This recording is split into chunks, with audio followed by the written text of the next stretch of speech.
I want you to find now the part of your body that's the most relaxed. In 1975, 780 students graduated from a Maryland high school, full of the hopes and dreams we all have as teenagers. 25 years later, the pupils of High Point High's class of 75 are celebrating with a special quarter-century reunion.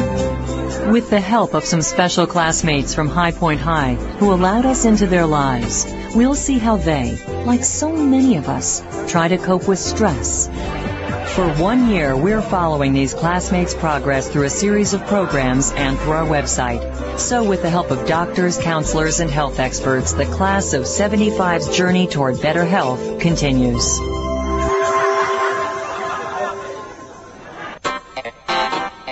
More than half of the class of 75 at the reunion have professional careers and enjoy a comfortable standard of living.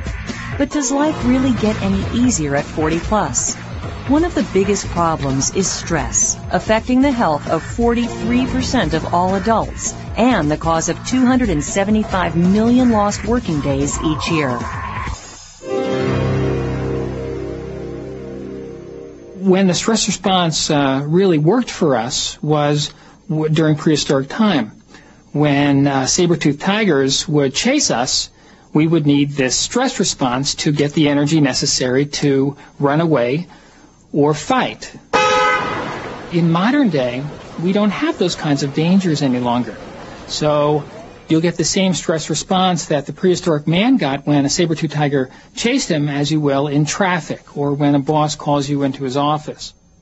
For Debbie Mangini, her work as an assistant accounts controller is her main source of stress. Last year, her stress often made her sick before leaving for the office. I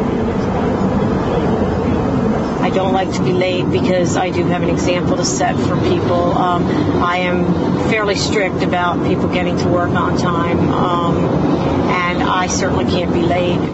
Reaching work on time is just part of Debbie's stress. Besides the 7 people that report to me, I feel responsible for my boss, and I had gotten to the point where every time my boss would complain or say something, I would jump up and say, what can I do, what can I do, what can I do? And I have to quit doing that.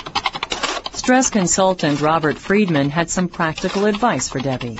There are a number of ways of dealing with job stress. First one is, if it's possible, to delegate. A lot of people take on work and they do it all themselves and they think they need to do everything, but they don't. They can delegate. Letting the phone ring twice, not answering it on the first ring. Using the first ring as an opportunity to take a deep breath in, to practice a relaxation technique. Debbie's taken advice from the class of 75 stress expert and is taking time for herself. Our stress expert says the improvement is probably due to awareness. It's vital to deal with the stress. Stress is a cumulative disease.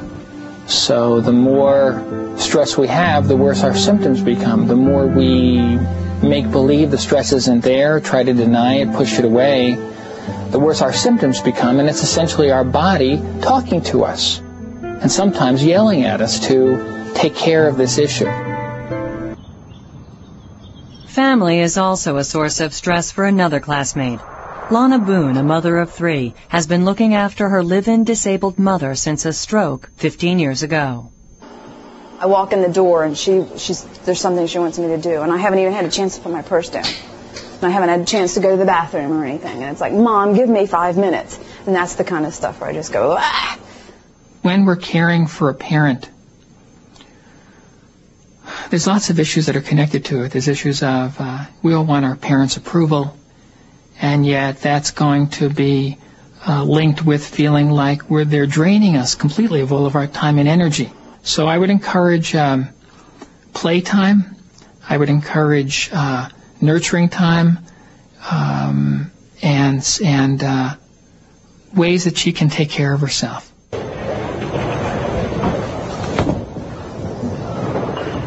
Lana has taken up Robert's suggestions.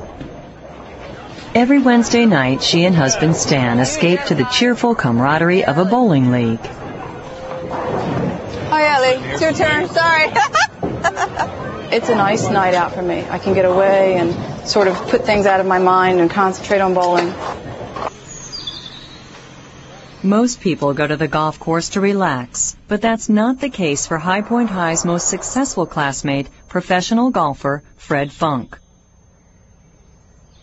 He earned $1.6 million prize money last year, but a slump in his game has sliced his income in more than half of that this year, and the pressure's on to make the money. All this is about stress, then.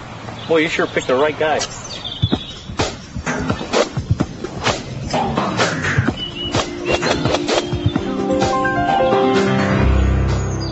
To get paid, I got to shoot a certain number. I got to beat the golf course. I got to beat the guys out here. When you're playing well, you handle the stress a lot better because you're confident in your ability. You're confident in what you're doing.